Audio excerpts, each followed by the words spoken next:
Hello, Grand Rapids Film Society. I'm Anna Davis. And I'm Kyle Matchmay. The Oscar nominations are here. Woo! Anna, I don't know, these are pretty good, right? Sinners got 16 nominations! Begonia snuck in there with a good amount of recognition. Coogler in directing, Ludwig in score, Ruth for costumes. I mean, I didn't really love Frankenstein, but Guillermo is kind of everyone's favorite uncle. Nice to see him succeed. Michael B. Jordan, Wunmi Mosaku, Delroy Lindo. Anna, I'm getting the impression that you're happy with how well Sinners is doing. Kyle, it's just exactly what the Academy needs right now. A box office sensation that blends action, music, and genre fantasy infused with resonant social themes, and designed at a level of craft and care that makes people buy into the spirit of cinema.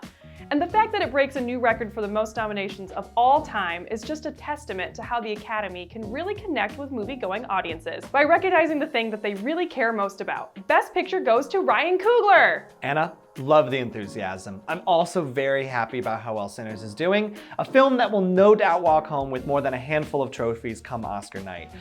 I do want to say though, in order for it to take home the biggest prize, it will have to slay the proverbial dragon known as One Battle After Another.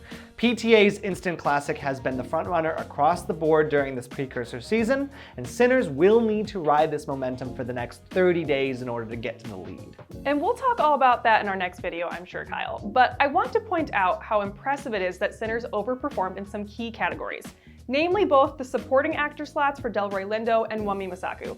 I would have bet a lot of money that the Academy was going to gloss over these two for nomination slots, but the fact that they were recognized shows a real strength behind Sinners that we have to consider. Anna, I was also surprised by both of these nominations, and I think it's a great pivot point to really talk about who got left out this season. A snub is always a controversial topic within Oscar discourse, and I think we can sometimes use the term a little too liberally, but it is helpful to look at instances where a film was regularly recognized by our precursors like the Screen Actors Guild or the Golden Globes and the Critics' Choice, and then suddenly getting completely left out when the Oscar nominations get announced. Hence why Delroy Lindo is such an interesting case study. He wasn't nominated for a Golden Globe, a BAFTA, a SAG, or a Critics' Choice. That's only happened 20 times in the history of these award shows being around. So it's always exciting when something unpredictable like this happens. Unfortunately, that does mean our sad boy, Paul Mescal, had to be kicked out of the top 5, and thus Hamnet will lose out in another potential nomination for this season.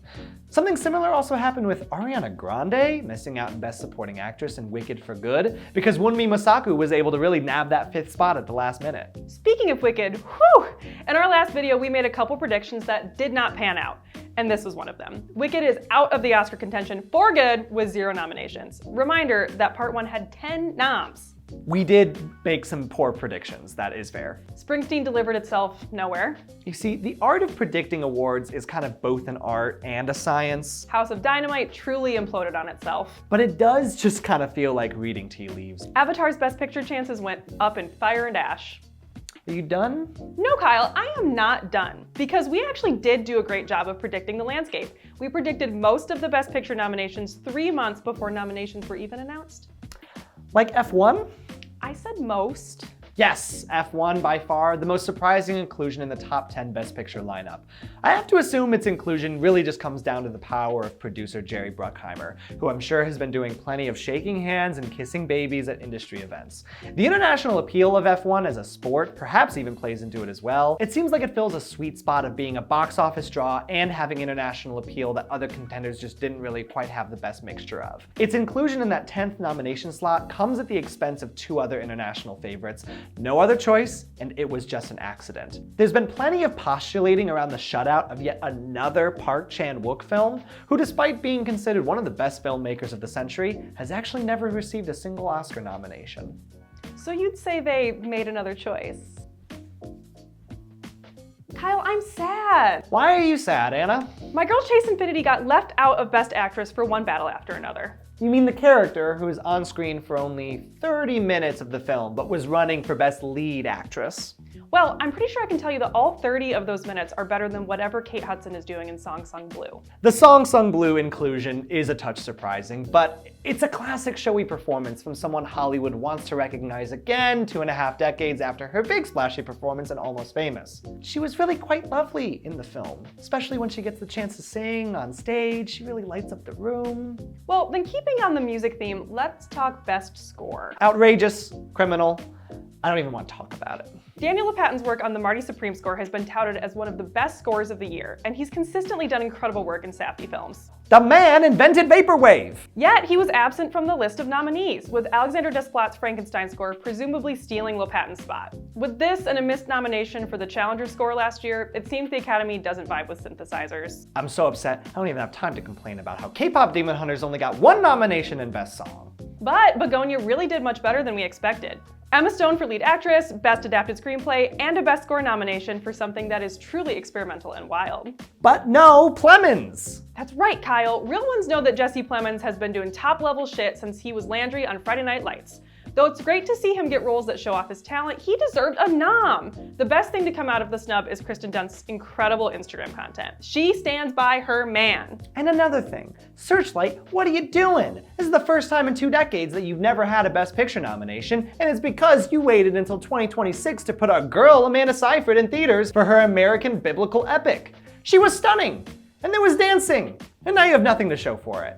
Amanda doesn't need an Oscar to prove how cool she is. She can do that all by herself when The Housemaid makes $300 million at the box office. I'm still upset.